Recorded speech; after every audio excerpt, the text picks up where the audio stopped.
Tere tulemast saatesse Eesti 100 loomaarsti. Mina olen Julia Abram.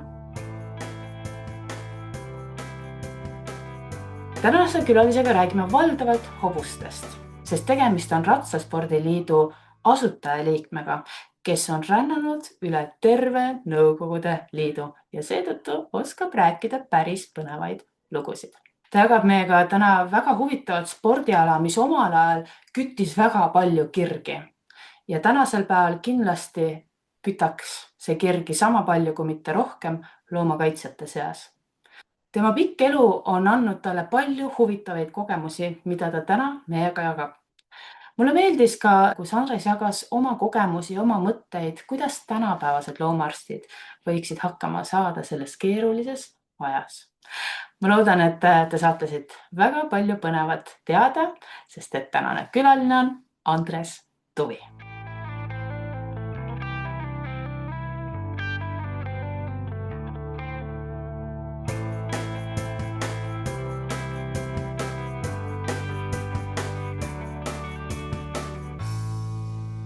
Aga hästi, ma tegin siin mõned märkmed ka endale ja nagu ma ütlesin, et ega ma pidin natuke rohkem vaeva nägema, et ma saaks ikkagi küsimusi küsida, aga nii palju, kui ma siin sinu tuttavate käest küsimusi küsisin sinu kohta, siis öeldi, et sa oled ikka niisugune jubedalt iseseisev inimene alati olnud ja niisugune natuke kaage noores peas. Ja.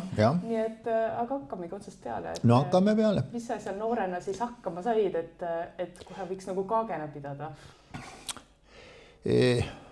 Ega nüüd kaagena ei saagi pidada, aga probleem oli võib-olla selles, et see koolis käimine oli selline, minu jaoks oli see kuidagi nii unine ja aeglane, et ma lihtsalt ei viitsinud. Ja tänu sellele mul saigi sellest päevakoolist kõrini kuskil 10. klassis. Ja siis ma 15, 16 vanus? 16. Ja siis ma tulin sealt ära ja läksin kaugõppesse. Kuhu kaugõppesse? Läksin Tõrva. Mida õppima? Ei, kaugõppe keskkooli. Vanasti sellel ajal oli veel kaugõppe keskkool.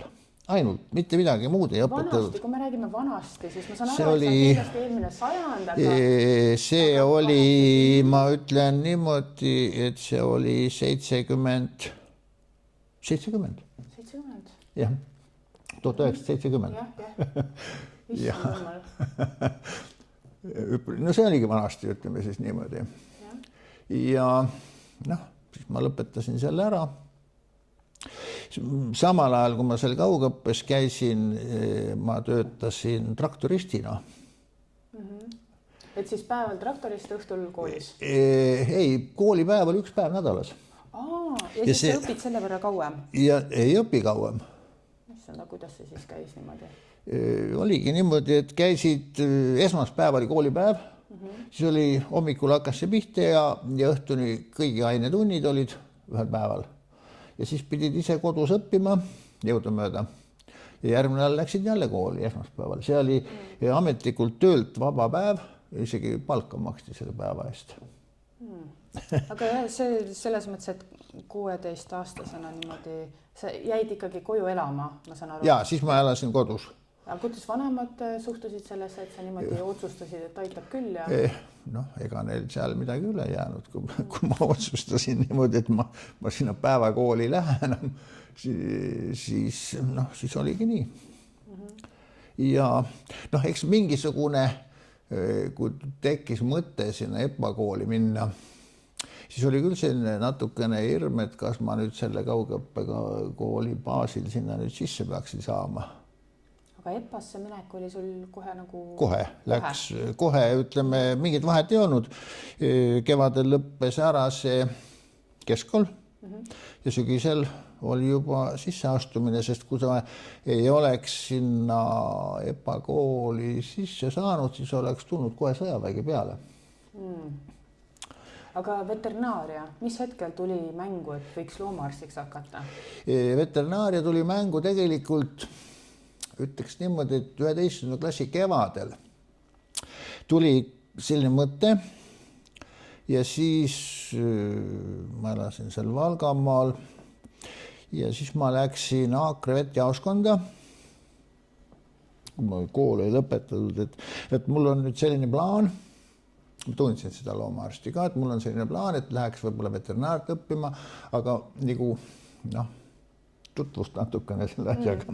Ja ta oli kohe lahkesti nõus. Meid võeti Velskrina, sellel ajal ei küsinud keegi, kas sul mingit haridust on või mitte. Võeti Velskrina tööle ja siis ma olin seal 6 aega. Aga huvitav, et siis nagu tegelikult tehniliselt ma saan aru, et veterinaariast ei teadnud midagi, aga Velskrina tööle võeti.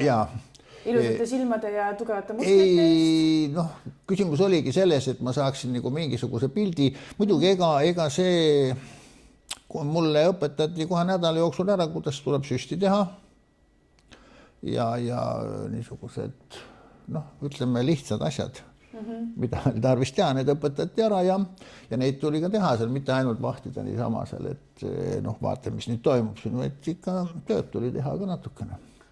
Jälle, ma mõtlen, et see on veterinaariks saamine, see on nagu nii spetsiifiline soov, et isegi, et sellele mõttele tulla, et ma saan, EPA-s on ju mida kõike sai õppida, et metsandusest, mille agronoomia kõike sai. Võt see oligi kummaline, ma ise nagu olen pärast võib-olla mõtlesin kunagi. Meil loom ei olnud, hobuseid külas oli üks vana hobune.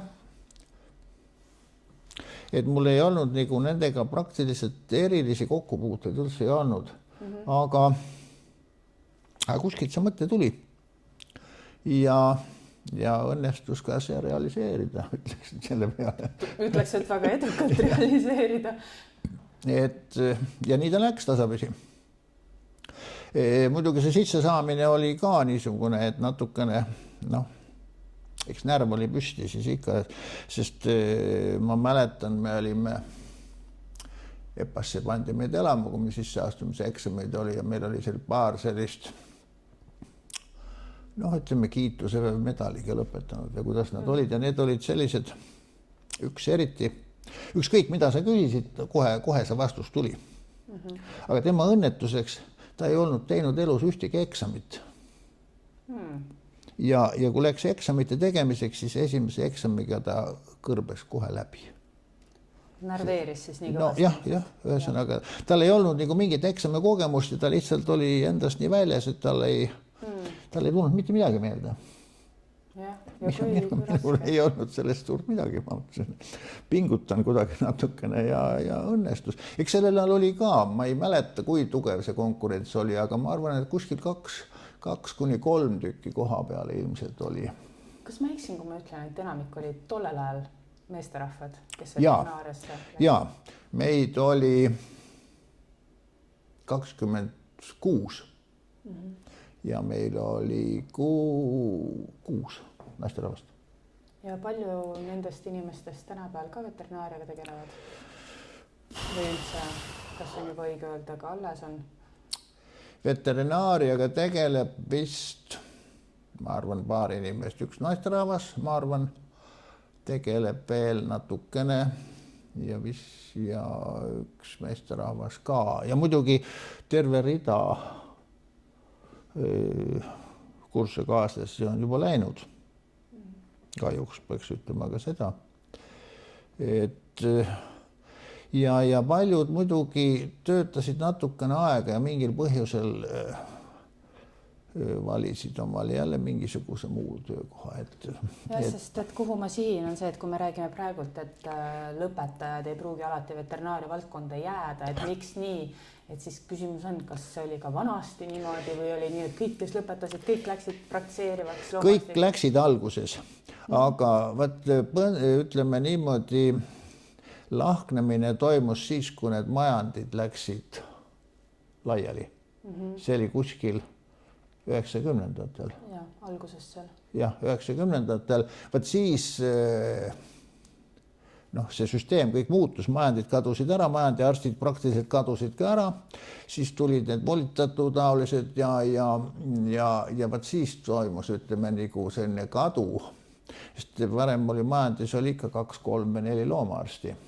Aga siis tavaliselt jäi selle territooriumi peale 1. Ja ülejäänutel lihtsalt ei olnud enam tööd. Ei olnud tööd enam. Ja siis tuli lihtsalt mingisugune muu töö valida. Räägime veel ülikooli east, sest et ma kujutan ette, et sina said käia just siis, kui oli väga palju selliseid õppejõude, kellest siiamaani jutud käivad. Millised olid need esimesed aastad EPA-s? Jah, okei, need esimesed aastad tegelikult olid ju, ega meil selle erialaga seal palju tegemist ei olnud. Anatoomia oli, Paul Saks, ütleme korüfee, siis oli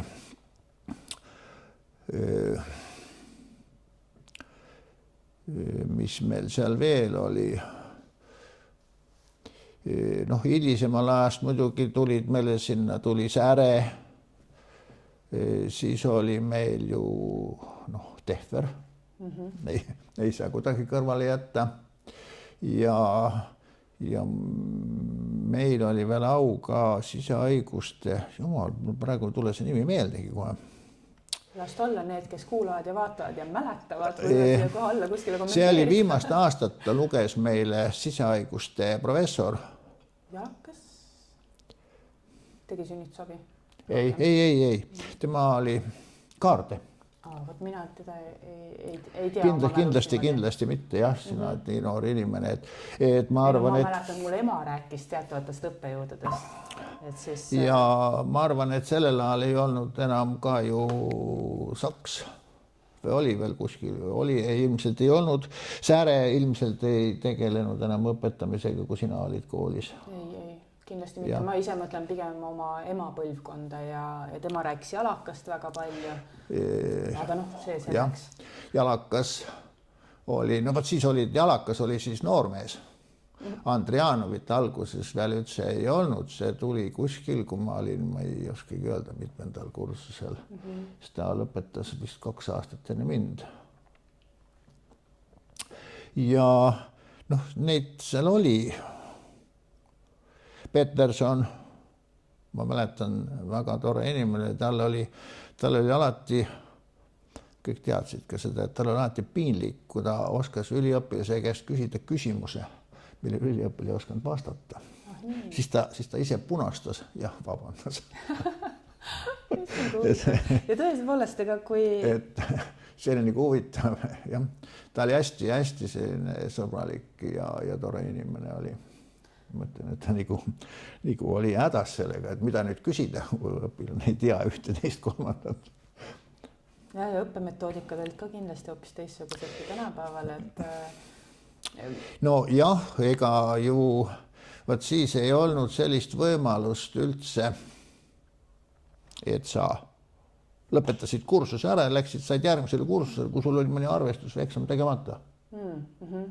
See ei olnud üldse mõeldav.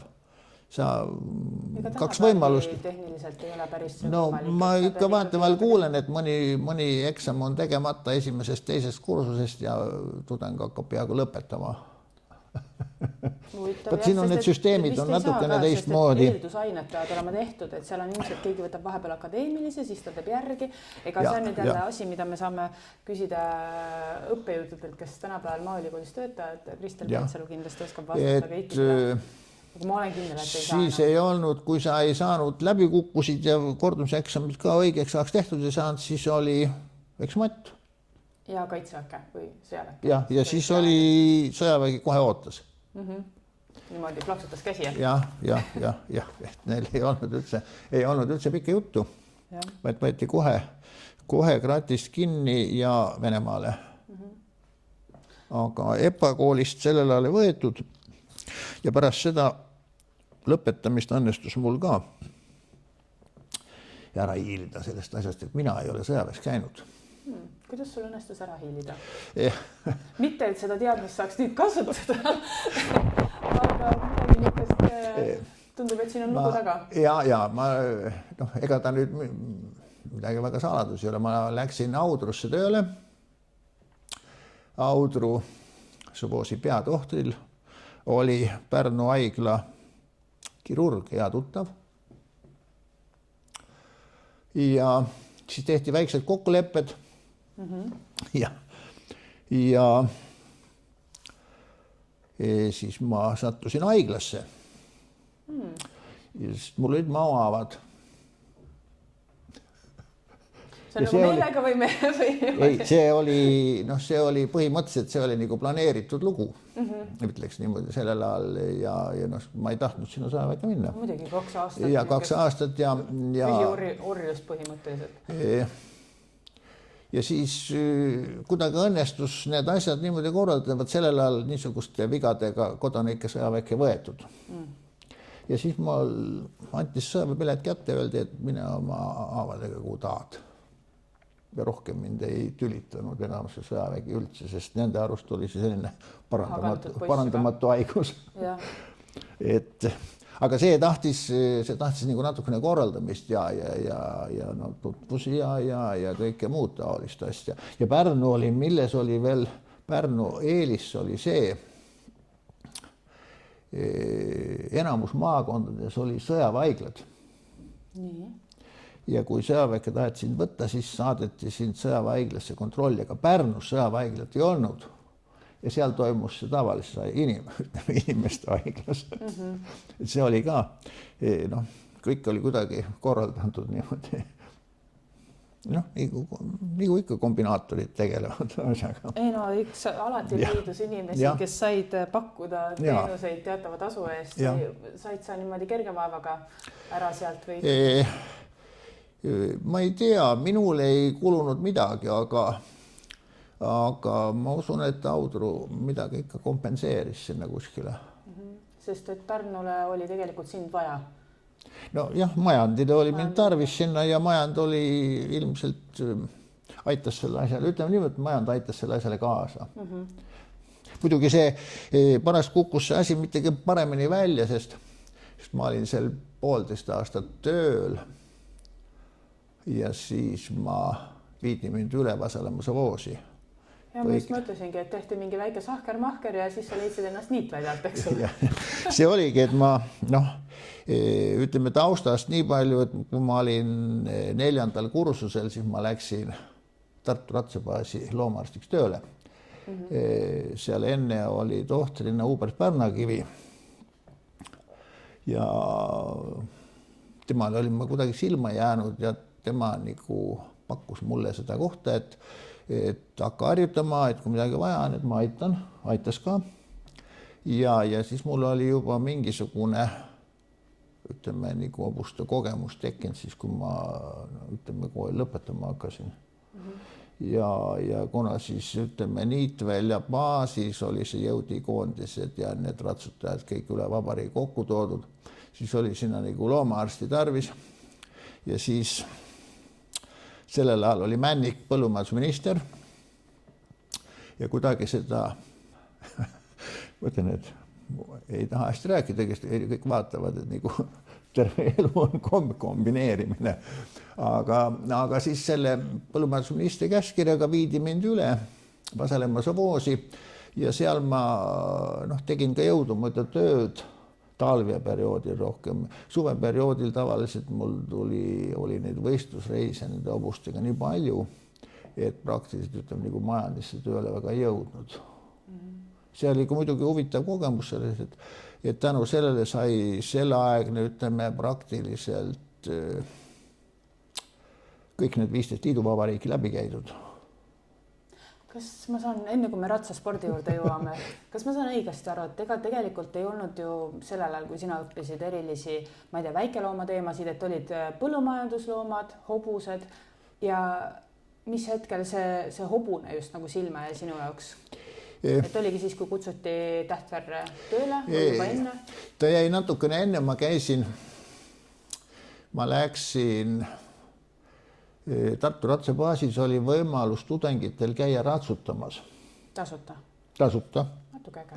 See oli nagu, ütleme, see kompenseeris selle ära, et kui sa käisid seal ratsutamas nädalas korra, siis sa ei olnud kohustus käia kehalise kasvatuse tunnis.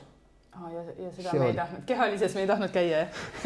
See oli ka olemas. Ja siis ma läksin sinna ratsutama ja siis ma käisin seal mitu aastat niimoodi sõitmas, et mulle oli, ütleme, see baas, Tartu nagu baas ja see, ütleme, see oli nagu tuttav juba. Ja sealt samast baasist ka tekkis mul, ütleme, nagu tutvus Hubert Pärnakiviga, kes seal, ütleme, ta oli Suurlooma kliinikus, oli tohter ja samal ajal ta tegi ka lisatööd, tegi seal Tartu ratsabaasis. Siis meil tekkis seal ka mingisugune tutvuse ühesõnaga ja siis ta pakkuski seda kohta mulle, ta oli juba vanem mees, et ta ei viitsi enam selle asjaga nii palju tegeleda, et võta ja proovi. Ja mina muidugi, kuidas sa saad ära öelda niisugust asjast. Muidugi, kui ikkagi pakutakse. Teiseks oli ka see sissetulek. Palka maksti?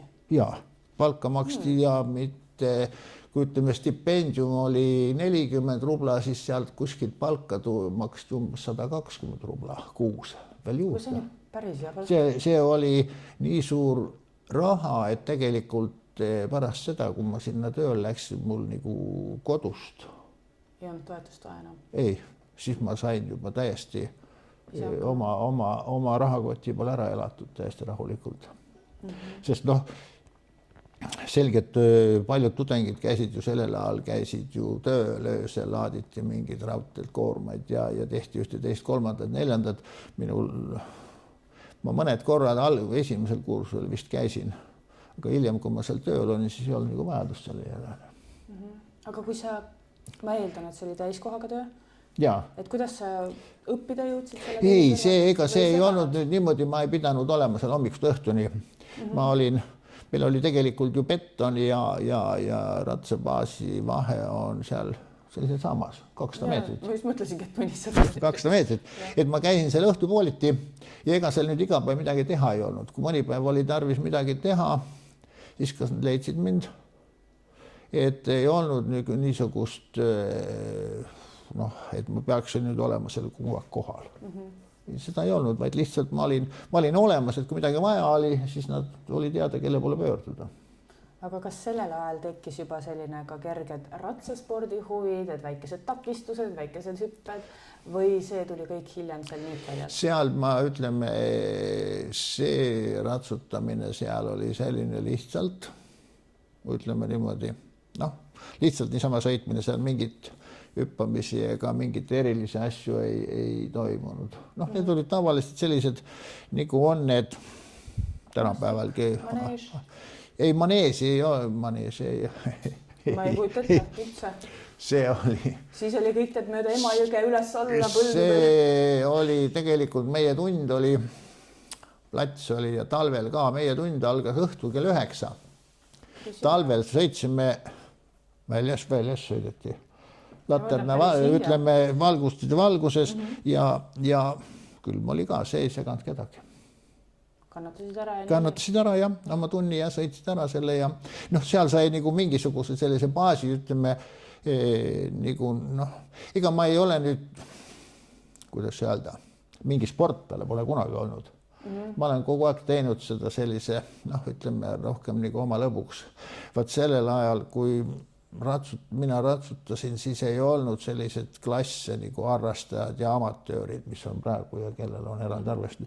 Kui sa tahtsid kuskil võistlustel käia, siis tuli konkureerida kõigi nende profidega, jah, ütleks niimoodi. Kuidas see esimene võistlus sinu ellu tuli? Võistlus, seda ma isegi ausalt öelda ei mäleta, kuidas see esimene võistlus läks, aga ilmselt läks nii hästi, et kõik läks hästi.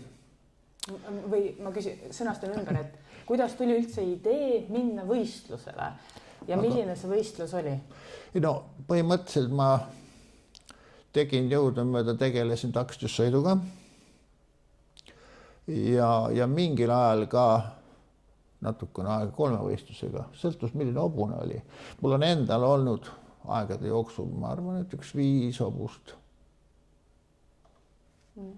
Seleta ära nendele, kes ei tea, mis asi on takistus ja mis asi on kolmevõistlused, mis see erinevus on? Takistussõit on, platsi peal on tõkked pannakse need üles ja need tuleb võistluste käigus, tuleb teatud kindlas järjekorras tuleb üle hüpata kõigist. See on nagu horse show tänapäeval. Jah, täpselt ütleme see, mis seal toimub. Ja mahaaetud takistus annab sulle karistuspunkte. Kui nüüd rääkida kolmevõistlusest, see on natukene keerulisem, seal oli nagu ratsastamine ehk koolisõit, ütleme niimoodi lühidalt. See oli, siis oli kross, kus olid sellised kinnised takistused ja nagu pikem maa. Ja kõige lõpus oli kolmas ala, oli see takistussõit. Ja kui oli pikk kolmevõistlus, siis oli 3 päeva. Esimesel päeval oli koolisõit, siis oli kross ja siis oli takistussõit. Tänapäeval on need asjad ühendatud, tavaliselt tehakse nagu 1-2 päevalised need asjad. Sellised pikki 3-päevased võistlusi väga enam ei teha üldse. Aga see oli huvitav. See oli kõige huvitavam ala tegelikult. See kolmevõistlus, jah. See oli kõige huvitavam ala. Ja sellest tingituna tekkis ka soov mööda Nõukogude Liitu ringi sõita ja... Ei, mina sõitsin ringi nende profidega, mitte ise võistlemas, vaid mina võitsin arstina, jah, et mina vaatasin pealt, kui nemad võistlevad. Et sellel ajal oli kogu see süsteem oli teine. Ravimite, ütleme, nagu dopingulood, nendega ei tegelenud üldse mitte keegi, ravimite mingisugust kontrolli praktiliselt nagu ka ei olnud. Põhimõtteliselt dopingut võis teha nii palju, kui tahtsid ja peaks ütlema, et kõik tegid seda. Ja ratsaspordis olid ju suured rahad ka mängus, kas mitte ei olnud? Sellel ajal, ütleme, liidus ei olnud seal mingid rahasid. Edevuse peale siis? Medalid jagati seal ja mingisugused arvestused olid ja siis olid seal liidu vabariikide arvestused ja siis ühesõnaga, aga mingid rahasid ei jagatud sealt kuskilt väga, iga spordiorganisatsioon viis oma võistlejad sinna ja eks võib-olla kuskilt need rahad jagati võib-olla nendele spordiühingutele kuskilt tsentraalselt vastavalt mingitele tulemustele, aga need sõitjad, nendele ei jagatud sealt midagi. Nemad said sõita. Ja ma kujutan ette, et just see Nõukogude Liit, mis oli siis niisugune lahti, igale poole sai minna, et mis see piirkond on, mis sulle võib-olla kõige rohkem muljet avaldas? Sest mulle tundub, et tänapäeval me sinna Euroopasse, igale poole mujale maailmasse satume palju, aga Venemaale nagu enam ei kipu. Ja riik on suur. Seda on nüüd raske öelda, mis oli suhteliselt ilus ja tore koht oli Kiiev, Ukraina. Seal oli suhteliselt palju võistlusi. Need oli igal pool ja ega need, ütleme, sellised baasid olid enam-vähem kõik igal pool ühesugused. Ja sinna tuli neid inimesi, ütleme, kui kõik liiduvabariigid, mõned võistlused olid sellised, et kõik liiduvabariik kohalis oli nüüd suhteliselt palju. Ja ega seal nüüd, kuidas öelda, mingit vaatamisväärselt, väga okei võistlus vaatasid, aga ega midagi vaatamisväärselt midagi ei olnud. Tüüpiline selline, ütleme, sotsialismi aegne lugu oli kõik see, et seal ei olnud nagu, ma ei oskagi seda õieti iseloomustada. Et ega sealt nüüd mingid erilisi mälestusi ei ole väga lihtsalt. Moskva muidugi oli alati suurejoonelisem, seal oli kõik uhkem. Mida kaugemale seda tagasihoidlikumaks asi läks. Ja liikusid ju enamasti autoga? Vaat see kaugemad otsad, ka Moskva, see mingil ajal tekkisid hobusautod, aga mäletan ka seda aega, kui hobused liikusid kaubavaguniga. Rongiga, loomulikult. Näiteks Tartust, talvel oli Moskvas oli mingisugune võistlus, hobused pandi, oli see kaubavagun, see valmistati natukene ette, sinna tehti latrid ja asjad, et hobused saaksid sees olla, siis pandi hobused peale. kogu see trään ja varustus ka veel. Ja siis ta sõitis 2 päeva Moskvasse. Moskvas, kui läksid, sealt tuli mingisugune auto vastu, mis võttis selle varustuse kaasa, aga hobused ja sõitjad läksid jala sealt raudjaamast sinna baasi, kus see võistlus toimus. Ajad olid natukene teised. Ajad olid kindlasti väga värvikad, et kui me mõtleme võrreldes tänapäevaga, kindlasti on lugusid. Kas on mõni selline mahlakam lugu, mida ikka teab perioodiliselt mõtleda, nüüd uues seltskonnas räägiks? Ma ei tea, need eks need lugusid ole, aga nagu otseselt ma ei tule ühtegi äkki kohe niimoodi. Siis me võime alati rääkida prohmakatest. et kui loomaarst, et kõigil juhtub, et millised niisugused huvitavad õppetund oleks? No mis oli nüüd selline huvitav, ma mäletan, et kui me läksime Moskvasse, see oli vist Burevestniku baas, see oli nagu maneesiga.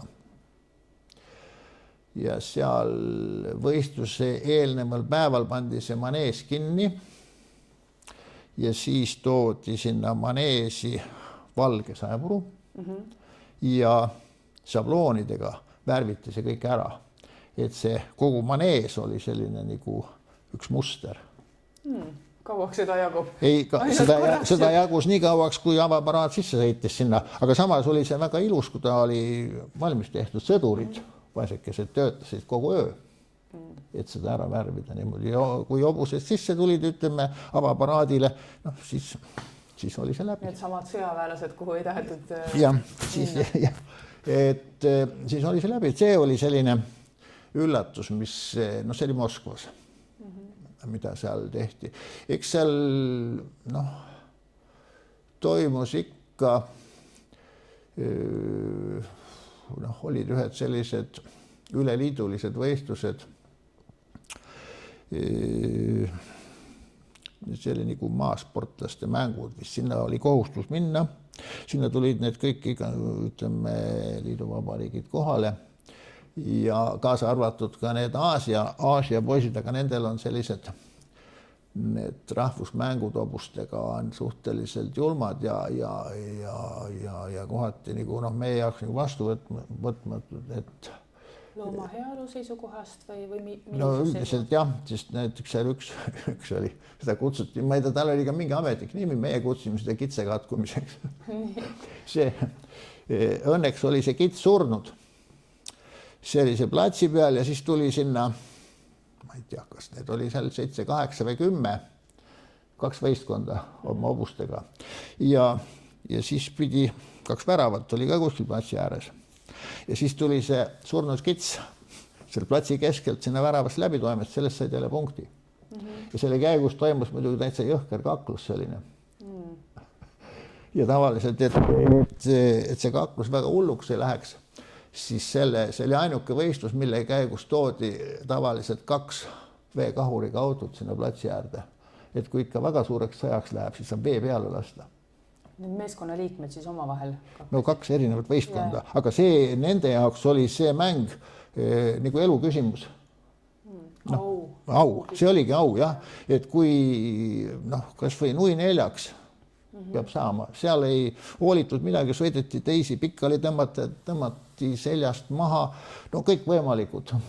Kui ütlen, et vigastused olid jah, aga see kuulus nendele nagu nende traditsioon ja nendel oli ju veel kodus olid ju veel kvalifikatsioonid, kes üldse sinna saab. Et see oli selline suhteliselt üllatuslik ja jõhker, ütleme natuke jõhker nagu vaadata, et tänapäeva võib-olla härjavõitlus on ju ka selline julm asi. Aga tundub, et siis tolles mängus said inimesed ka peksa väga korralikult. Jah, ikka, kõik said, jah. Aga ja nendel kestab see sellised võistlused tänapäevani. Mis on kõudne? Ma käisin... Kas sa oskad öelda, mis selle võistluse nimi võis olla? But mul ei tule see nimi meelde, sellel on spetsiaalnimi oli olemas.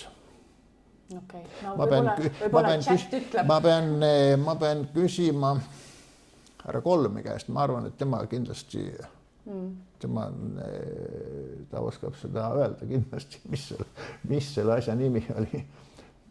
No vaata. Et see oli sellised imelikud seegad toimusid seal. Selle käigus muidugi toimusid ka muud võistlused, aga need rahvuslikud mängud olid väga olulised selle asja juures. Jah, no vot, kuskile oli vaja seda auru välja lasta, igal riigil omad võistlused. Jaa. Mis hetkel sul tekkis mõte tekitada siia Ruilasse, kus me praegult oleme, kliinik? Ja muideks, kus me oleme praegult, mis ruum see on? See on, kuidas öelda, see on kainer.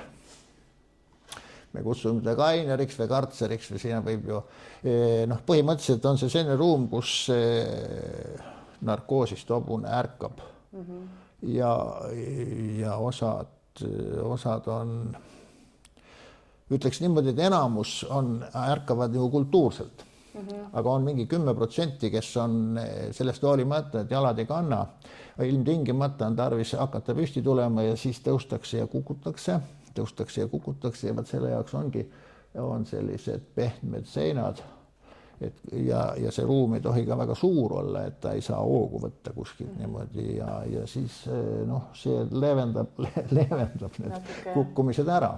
Ja ma vaatan, et siin on terve hunnik neid aasasid laes, et mina ülikooli ajast või praktika ajast mäletan, et kui ikkagi ruumis on kuskil kas või üks konks, siis see hobune otsustab, et selle otsa on vaja ennast ajada.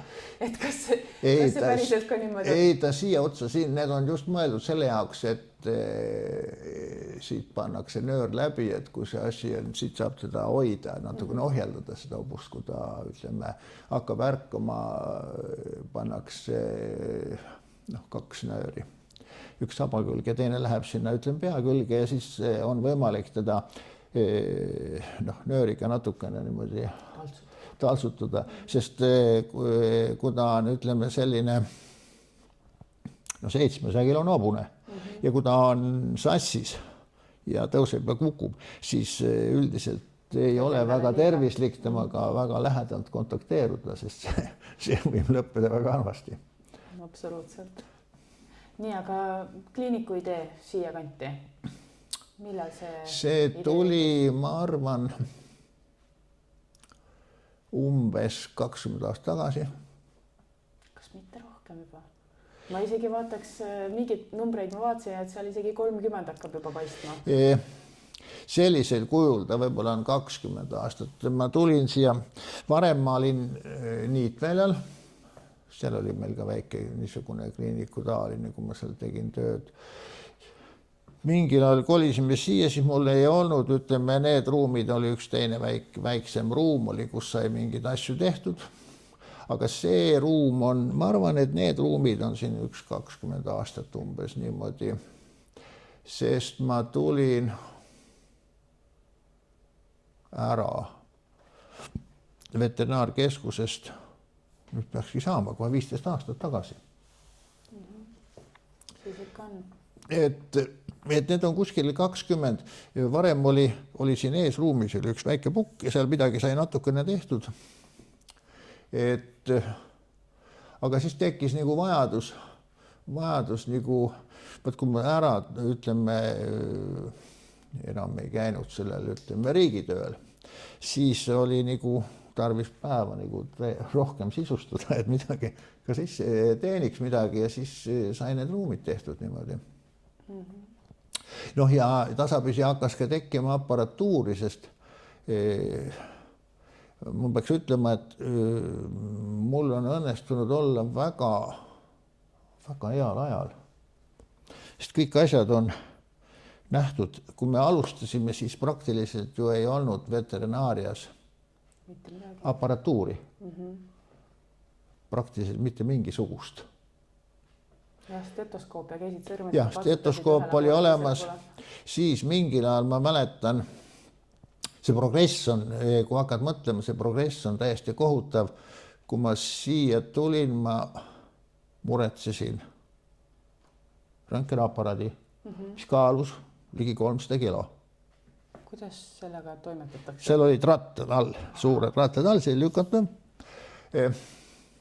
Siin kõrvalruumis oli pimik siis tehti pilti filmi peale. Isegi mina mäletan seda aega sain filmi peale pilti teha, et ma mõtlen, et see digiröntgen ja kõik see on tulnud ju viimase 15 aasta jooksul. Ja siis oli, kui palju aega siis läks, siis tuli need pildid ära teha. Siis tuli sõita Keila haiglasse. Alguse aegadel ei olnud veel ilmutusmasinaid, vaid siis olid need suured vannid, kus oli ilmuti, siis oli loputusvedelik, siis oli kinniti, siis oli jälle loputusvedelik, siis pandi kuskile kuivama nad kõik.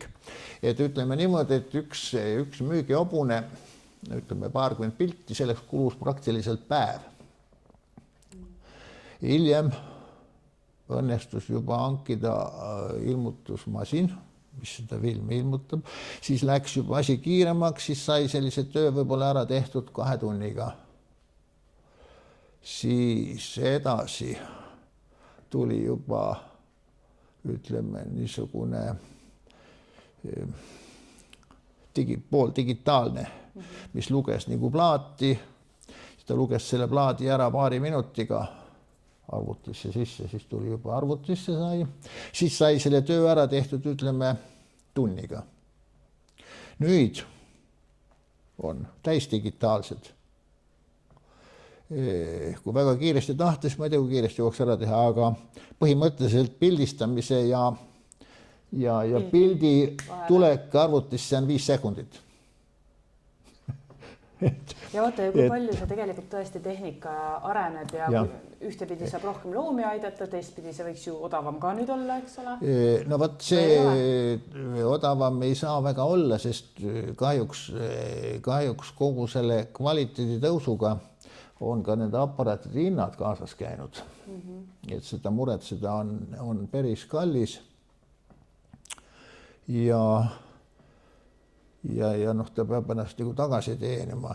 Muidugi sellega seoses on, kuna see kiirus on üks asi ja kvaliteet on ka kaasas käinud, see on natukene, ütleme, hakkab natukene juba segama, sest selle pildi pealt, mis nüüd teed, on absoluutselt kõik asjad näha. Kui ilmi peal tegid, siis midagi jäi ikka natukene siit-sealt ei hakanud silma ja nüüd ongi olukord nii kaugel, et põhimõtteliselt kui inimesed ostavad nagu röntgenpilte, mitte hobust. Otsitakse neid pilte, samas sa pead ka inimesele, kui ma teen need, ütleme, müügihobune tuleb siia, ma teen need pildid, ma pean kõik need pisiasjakesed sinna kirja panema. Sest moes on ka see, et ma teen need pildid valmis ja annan sellele inimesele, siis ta saadab need ühele tohtrile, saab sealt arvamuse, siis ta saadab teisele, siis heal juhul veel 3. ka ja saab igalt ühelt arvamuse ja need kõik natukene erinevad ja siis ta lõpuks on täitsa segamini enda vahel, et mis nüüd toimub, ja kas seal hobusel nüüd on midagi viga või ei ole, aga see on siis rohkem sellise sporthobuste teema, eks ole, ja tõenäoliselt ka siis, kui on vaja paljundada. Ma ei tea, kui palju siit niimoodi tõumaterjali läbi käib. No tõumaterjali, põhimõtteliselt praegu meil on täkkudelt, ütleme sugu et täkku tunnustuse saaks, peaks olema tehtud teatud arv röntgenpilte, et tal on need jalad, ütleme, enam-vähem korras on. Nendele ei ole nii täpselt ei aeta neid joont, aga just need ostmüük on selline natukene komplitseeritud. Lisaks veel, ka ainult röntgen ei ole, siis on ultraheli, millega peaks üle vaatama kõik õelused sidemed ja siis on veel võimalik ära kontrollida kopsud ja siis on võimalik veel ära vaadata, et tal ei ole maohaavasid ja kõike muud, et tegelikult tänapäeva tehnika on hästi arenenud. Ainukene üks paha lugu on selle juures see minu arust, et kuna tehnikat on nii palju ja sellega saab kõik võimalust ära teha, siis nagu tegelikult ütleme, hobune kui selline jääb kuhugi taha plaanile, vaid need uuringud on ees otsas. Meie omal ajal, kui alustasime, ei olnud midagi, siis sa pidid ka oma diagnoosid saama, siis sa pidid nagu jälgima, katsuma, uurima, vaatama, aga tänapäeval käib kõik natuke teistmoodi. Ütleme, pildid. Iseloom kui selline ei ole enam nii oluline. See ei ole jah väga oluline. Et nagu, ma just mõtlen, kui isegi nagu Kas need hobused on tänapäeval siis ka tervemad selle võrra, et nii korralik valik ei ole. Noh, küsimus on selles, et see tervis on, kui nüüd tervisest rääkida, siis kui mina alustasin loomaarstina, siis ei olnud sellist asja nagu mingid allergiad. Ei hobustel ja ilmselt ka inimestel. Ei olnud nagu praktiliselt olemas. Tänapäeval on üks sagedasem haigus. Ja täpselt teised on, samad on need maohaavad ka, pluss veel laminiiti tuleb sinna juurde ja see on, mingil määral on ta tingitud ka sellest, et ütleme, hobused on tallis rohkem. Siis kus omal ajal söödeti, oli hobusesöök, oli hein ja kaer. Siis nüüd on kõike muud. Noh, ma võin näidata söödalaost, mis seal kõik toimub. Mõne hobuse juures on 5 kuni 10 erinevat mingisugust ämbrikest, kust talle siis pannakse 1 kulbitäis, 2 kulbitäit, 3 kulbitäit või mida kõike. Ja ime ei ole, et see hobuse seedesüsteem ja kogu see olemine ei kannata seda kõik hästi välja. Kas meie inimesed teeme siis tegelikult ju valesti? Ma mõtlen, et kui räägime tõesti, et vanasti siis, kui need loomad olid rohkem õues, rohkem liikusid, rohkem tõesti heinamuru ja kaera peal ja nüüd tehniliselt söötmine peaks olema kuidagi teaduslikult tõestatud tulemustega, et miks muidu, mis argumendiga nad müüvad seda toitu? No võt see küsimus ongi sellega, et selle heina kaeraga sa ei saa selliseid tulemusi, ütleme, spordis. Ma ei räägi tavalisest hobusest, kes elab kuskil maal kodus, on, ütleme, nagu aiakaunistus, tema elab selle kaera heinaga väga hästi ära. Aga lihtsalt sa hobune ei jõua seda heina ja kaera nii palju süüa, et sa saaks oma teatud energia, oma vitamiinid ja kõik asjad kätte, et neid tuleb nagu anda, see on nagu paratamatu. Kui sa tahad sportlikke tulemusi saada, siis sa pead neid kõiki lisasid kasutama. Ainult neid peab nagu kasutama väga mõistlikult, sest pahatihti nendes lisasöötades, ütleme, teatud komponendid kattuvad ja seda peab tähelepanust jälgima, et midagi liiga palju ei läheks sinna. See on nagu... Mis on selline kõige suurem eksiarvamus, mida hobuste söötmisel tehakse? Ma ei tea, ei kommenteeri. Seda on nagu raske öelda. Noh, just ongi see, et inimesed ostavad neid lisasöötasid, aga nad ei süvene, mis seal sees on.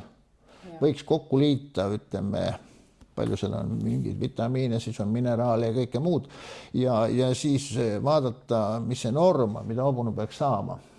Seda peab nagu mõistlikult kombineerima, mitte niimoodi, et topsiku peal on 2 mingit kopsikut, teises on ka 2 kopsikut, aga seda läheb juba mingi asjaga läheb paljuks. Ja võt see on üks selline paha loon. Lisandsööt ei olegi parim? Jah, ei ole parim, aga seda peab sellega peab mõistlikult tegelema ja jälgima seda olukorda. Sa oma karjääri jooksul oled kindlasti näinud palju huvitavaid keisse. Kas on miskit sellist, mis on kuidagi eriti silma või meelde jäänud, midagi tavatut, mida ei ole enne näinud ja võib-olla oledki näinud mõned korrad elus?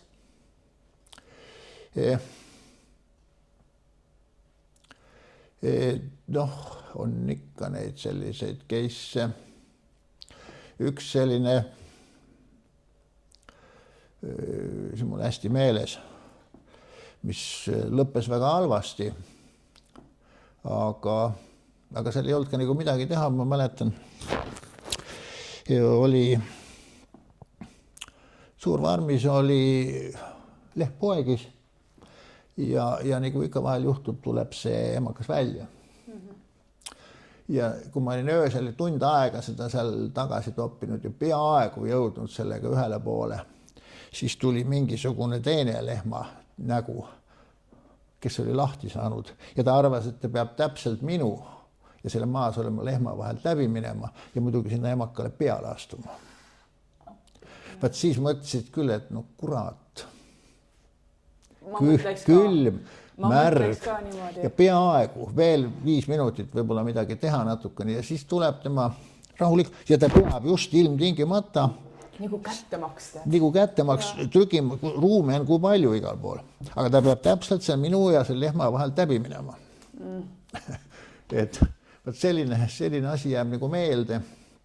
Ja on kohutavalt frustreeriv. Jah, seda küll. See tõesti saab nii vihaseks, et mõtleks, et ma ei tea, mida nüüd teeks kohe. Hiljuti muidugi oli ka üks selline, üks traavel sai siin borrelioosi ja sai sellega ka närvikahjustuse, et nagu me ütleme, nagu tagaosa ei kandnud enam. Ja ta jäi nagu maha, ta enam ei suutnud seista. Ja okei, need omanikud olid väga hoolsad inimesed ja suure ponnistamisega sai ehitatud siin ripaaparaatide tõsta. Ja kui me olime ta üks nädala tõstnud ja praktiliselt nagu saanud järele, ei midagi. Ja siis see tegelikult nagu täitsa tundus kummaline, arutasime selle hobuse juures seal eutanaasia küsimust ja leppisime kokku, et 2 päeva teeme veel seda vaatamist. Ja sama päeva õhtul helistas omanik, et kuule, seisis 15 minutit. Ja sealt hakkaski see paranemine peale, nagu ütleme, nagu oleks ta pealt kuulanud. Et kohe, kui püsti ei tule, siis läheb asi pahaks. Vaat sellised juhtumid jäävad nagu hästi meelde. Ja kui rääkida nendest kordaminekutest või mitte kordaminekutest, siis ikka juhtub, ütleme, tahtmatult on ka ju minul mõned hobused ära surnud protseduuri käigus ja seal ei ole nagu midagi teha, sellest sa pead nagu üle olema ja seda ei saa nagu jääda põdema. Kui sa nüüd jääd seda nagu põdema, siis sa ei julge enam hästi teha edasi. Muidugi kõige raskem ongi see, et näiteks kui sa kastreerid hobust ja mida juhtub ääretult harva, et on kubemekanalid laiad ja sooled tulevad välja. Nii, okei, sellega on see, aga sa pead minema järgmist kastreerima.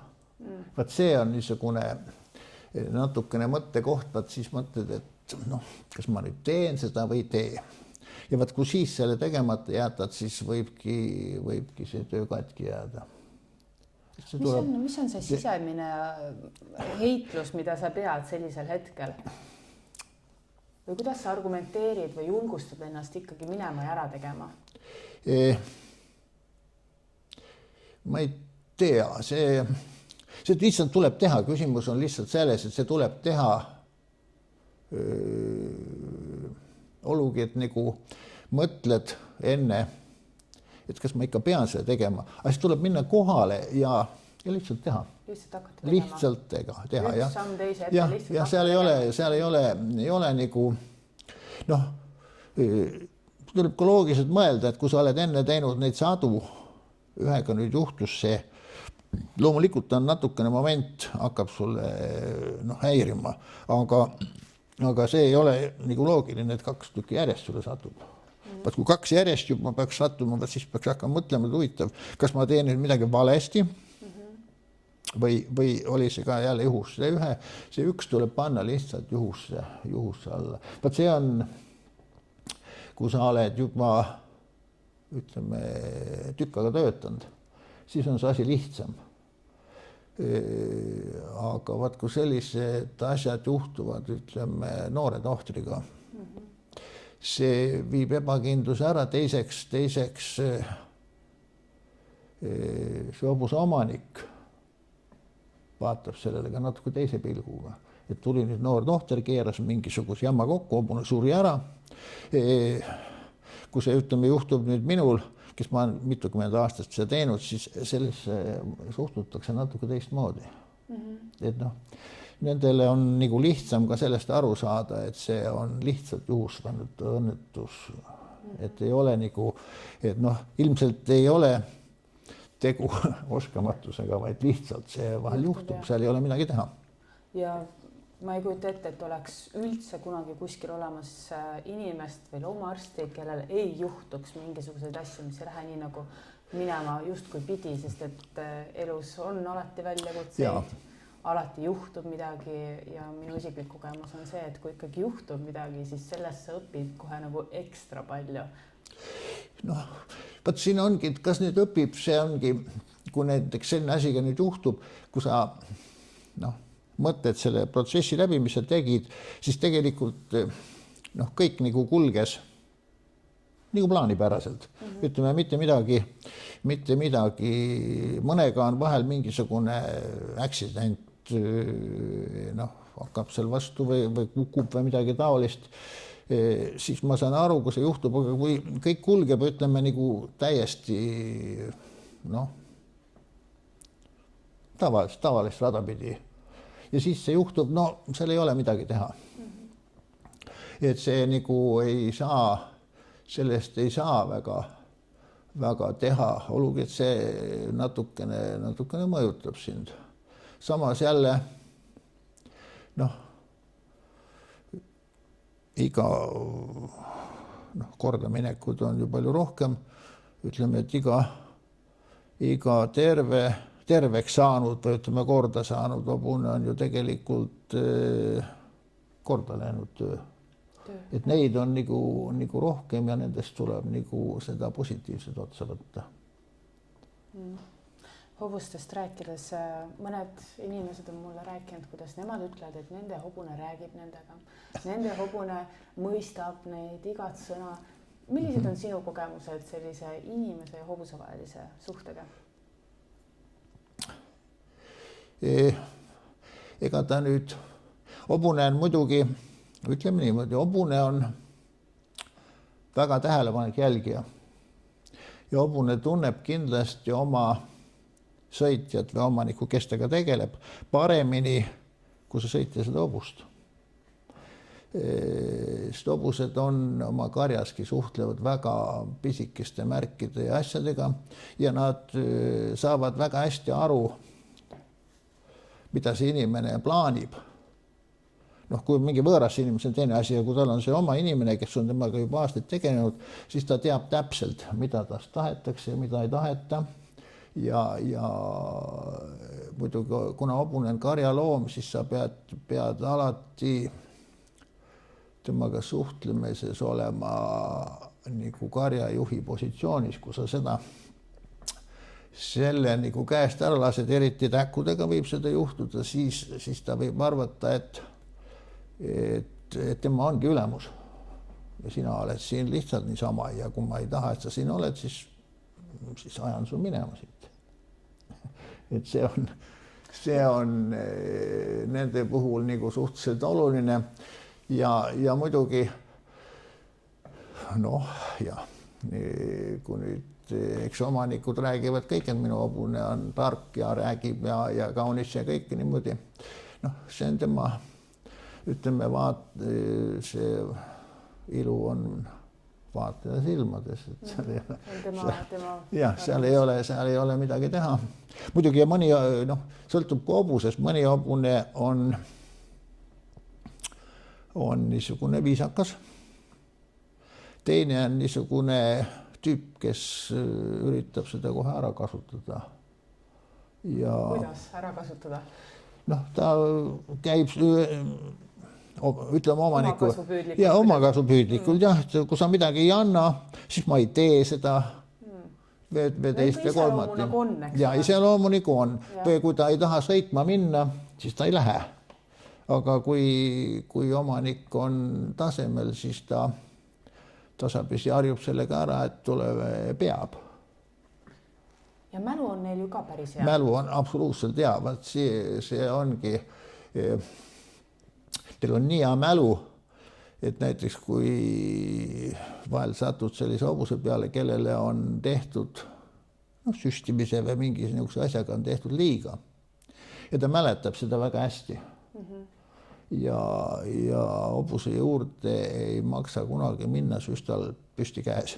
Esimese asjana vähemalt mitte ikka suhkrutükk. Mitte seda, vaid küsimus on selles, et kuna nad on tähendab jälgi, et ta tšekkab selle kohe ära, et nüüd tuleks süsti tegema. Ja mõni on sellega nõus ja ka kellele on nagu haiget tehtud, nendega on nagu keerulisem, nendega peab enne natukene nagu ütleme, laskma tal natukene harjuda, vaadata ja seda süsti vaja on ikka teha. See tuleb teha nagu sellise, kuidas öelda, seotud tegevusena. Et sa pead tema tähelepanu nagu tegelikult sellest asjast viima kuhugi kaugele eemale ja selle käigus tegema selle süstini ära, et ta tegelikult ei saa sellest nagu arugi. See on, ütleme, just nendega, keda on nagu kas siis terroriseeritud, hirmutatud või tehtud liiga või tavaline normaalne hobune ei tee süstist suurt numbrit. Kui sa ei tee, sellest ei tohi ka teha sellist protseduuri.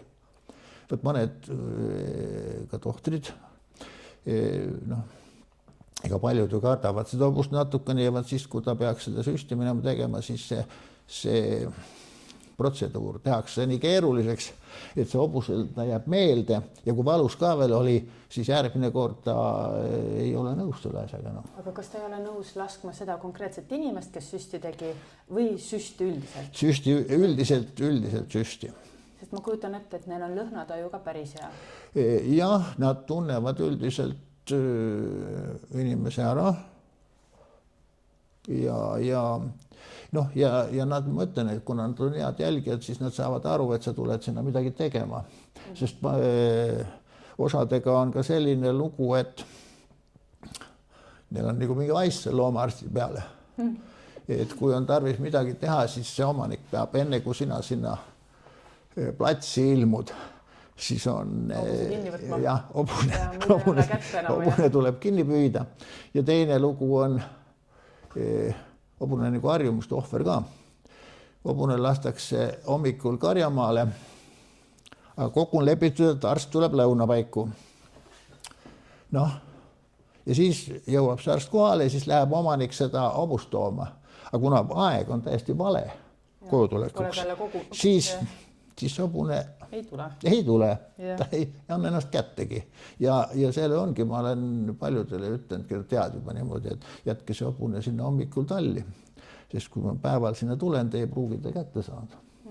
Ja midagi teha, ega sa hobusega võidu ei jõua osta. Ei jõua, ei saa füüsiliselt ka jagu sellest loomast. Andres, Eesti Ratsaspordiliit ja sina oled üks asutaja. Kuidas see mõte nüüd juhtus? Kuna ma olin ju selle ratsaspordis sees, tegelesin nendega ühte ja teistpidi, siis kui meil see iseseisvus kätte jõudis ja hakati seda liitu tegema, siis Noh, ei olnud mina seal mitte üksinda, meid oli päris palju ja me istusime, arutasime ja panime selle esialgse plaani kokku. Ja nii lihtne see oligi. Paravim ja teeme ühe liidukese siia. Et eks ta võttis natukene aega, aga... Mis see ajend oli? Ajend oli selles, et ilma liiduta ei oleks me pääsenud siit vabariigist välja kuhugi võistlema. Meil oli tarvis nagu katusorganisatsiooni. Siis küll, jah. Sest kui meil oli veel see hea nõukogude aeg, siis oli mingisugune vaktsineerimise tunnistus või midagi taolist oli, aga teised riigid, kui sa tahtsid sinna võistlemine, siis pidi hobusel olema pass, mida meil ka alguses ei olnud.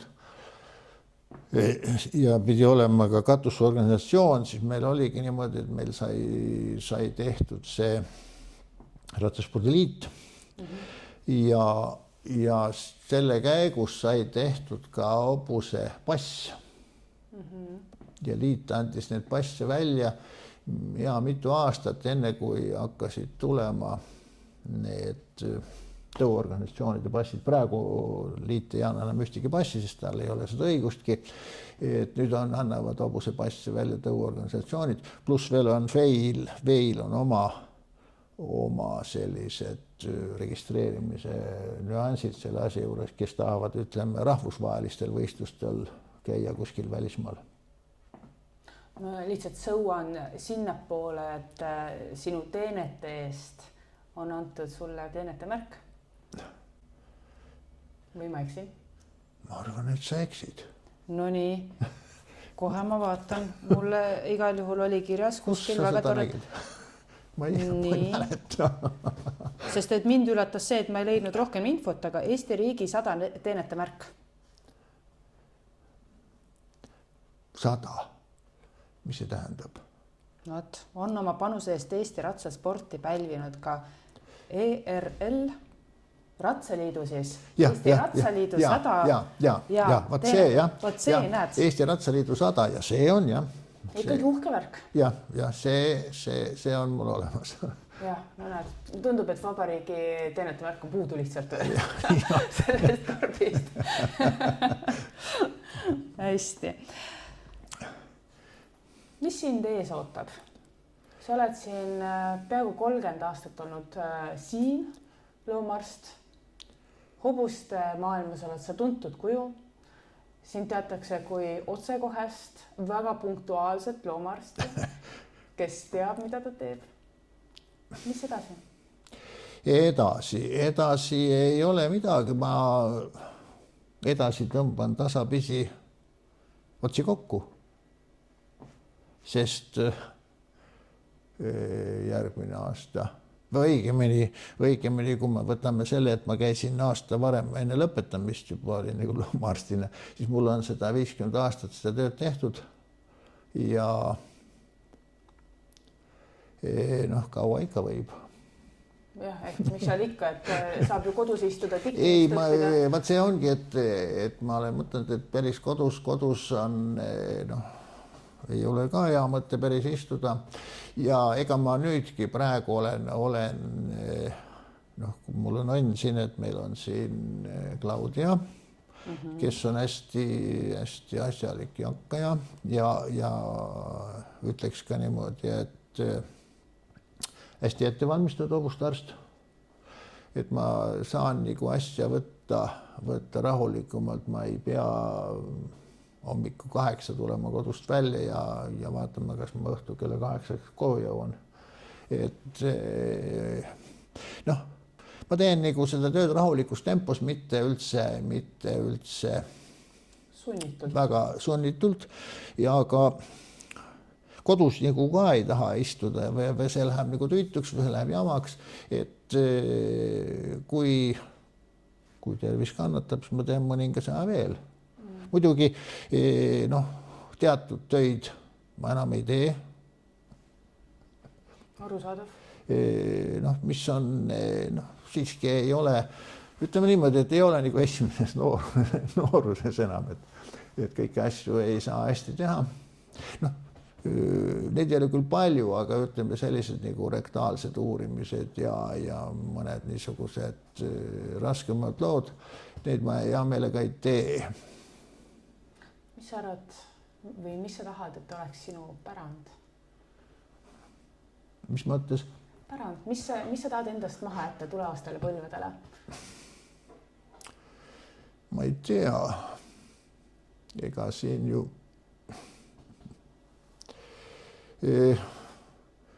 ega siin väga midagi ju jätta ei ole, vaid noh, mis ma võin öelda, et ma olen siiski tulevastele, et ma olen võib-olla süüdlane, et 4 või 5 inimest on loomaarstiks õppinud.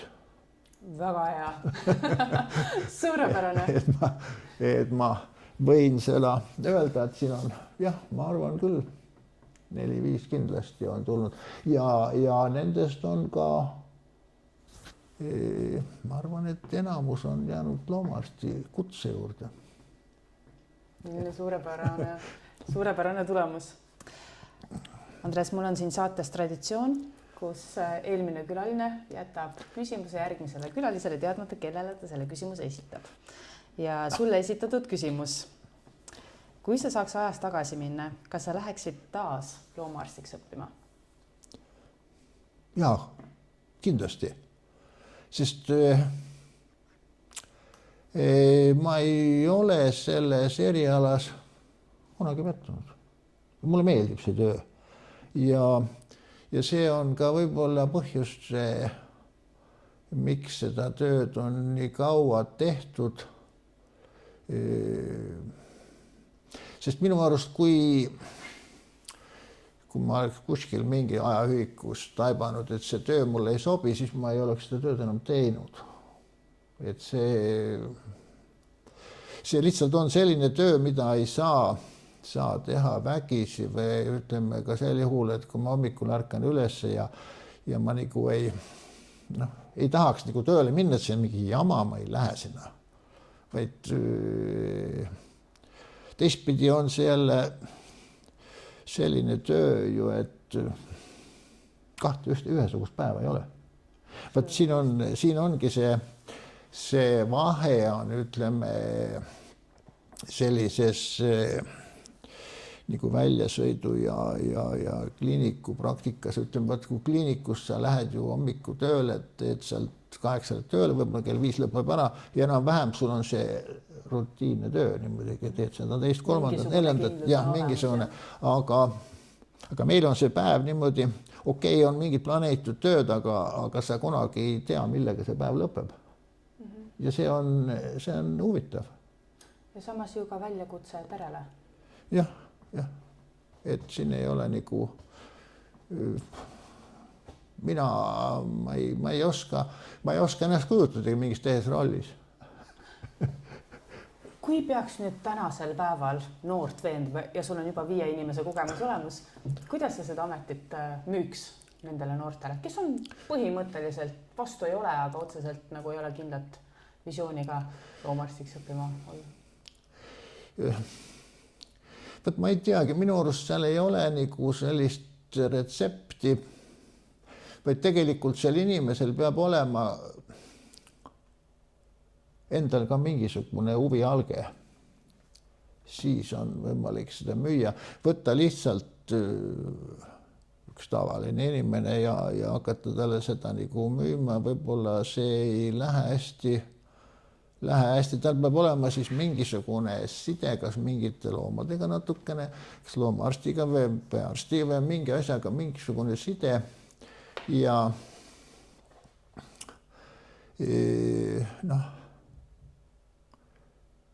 siis sa pead, ma ei teagi, ma ei oska seda nagu seletada, aga see on nagu õnnestunud. See on kuidagi nagu õnnestunud. See asi nagu mitte müüa, vaid ühesõnaga suunata need sinna poole, et mine õige loomaarstiks. Ja isiklik eeskuju ka, sest et nagu sa ise ütlesid, et nii pikalt on seda tehtud ja ära tüdinenud ei ole ja meeldib. Ja ma kujutan ette, et iga noor inimene tahaks teha sellist tööd, mis talle meeldib, mis teda ära ei tüüta ja kus iga päev on eriline. Noh, mis meil on siin positiivne on, ütleme, meil olnud siin selles mõttes, et meil on nagu Tiit Siibojaga on see koostöö laabunud siin juba mitmed 10 aastad. Ma arvan, et üle 30 aasta. Ja hea on, kui on sellised kolleege, kellega sa saad, kui tekib mingi vajadus midagi arutada, et sa saad, sa võid suvalisel ajal helistada ja kui sul on mingisugused sellised küsimused, saad neid arutada ja see peab olema nagu kahepoolne, mitte niimoodi, et ühepoolne kedagi üritan. Et see on nagu ka positiivne selle asja juures. Teil on omavahel hea kollegiaalsus? Ja, meil ei ole nagu me ei ole nagu kunagi konkurendid olnud, olgugi, et me teeme sama tööd, mõningad asju teeme ka koos, mõningad lahus, aga meil on väga hästi on nagu klappinud see asi, et meil ei ole nagu, ei ole nagu erimeelsusi sel teemal. Nii et tegelikult ikka, kui veterinaariaks õppida, siis võiks endale ühe niisuguse toreda inimese välja valida, kellega koos rühkida.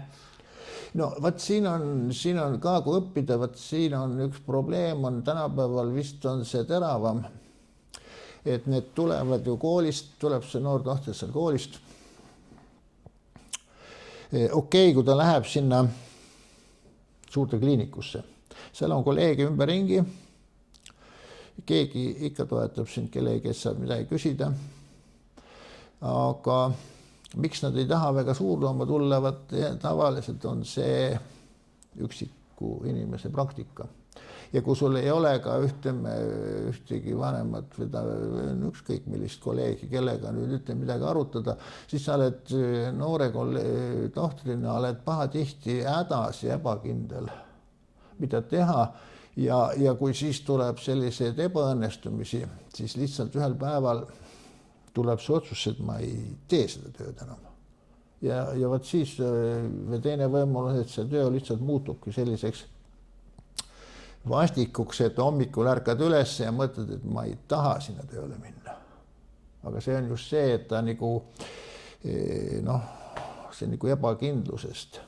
Ja vahel ka mõnest ebaõnnestumisest ja sellisest asjast tingitud, et võt, kui neil oleks nagu ütleme selline mentori taoline või ühesõnaga kolleege rohkem, kes toetaksid, siis oleks see asi kindlasti lihtsam. Olen nõus. Eriti nooremaid tuleb toetada. Jah, mina olen alati soosivalt suhtunud noortesse tohtritesse minust nagu, selge, et ei saa nendelt kohe nõuda kõike ja tahta kõike, et nad kõike kohe teevad ja oskavad. Aga kui sa näed, et inimene õpib ja areneb, siis on ju kõik hästi. Kuldsed sõnad. Aitäh sulle sinu aja eest. Oli väga põnev siin sellises ruumis sellise tooli peal istuda, et ega me ei saa nüüd liiga pikalt, muidu väsib tagumikkara. Kas sa teadsid, et see oli Eesti 100 loomaarsti saate 50. loomaarst appikene juba? Ja mul oli nii hea meel, et ma sain pakkuda seda just sellisele legendaarsele kujule, nagu seda on Andres Tuvi.